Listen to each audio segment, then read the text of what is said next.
Okay, so my name is Emily Johnson. I am a junior here at Bay Path, and I'm in the graphic communication shop. I think we do need a little bit of new top-of-the-line things. We do have some old equipment, some of it's broken. The adjusting always isn't right, so, Hi, my name is Maddie. I'm in 10th grade. I'm in graphics, and I chose to shop because I want to be creative.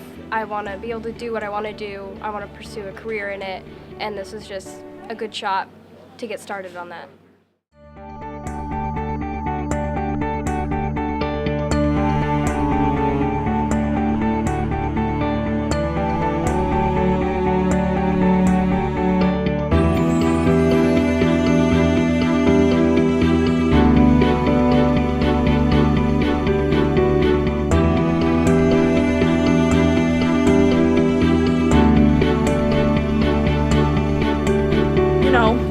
We got some new equipment. You never know what could happen.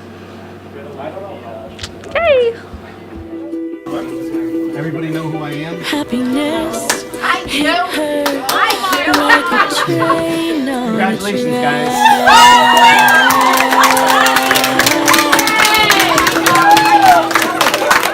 Coming towards her, stuck still, no turning back.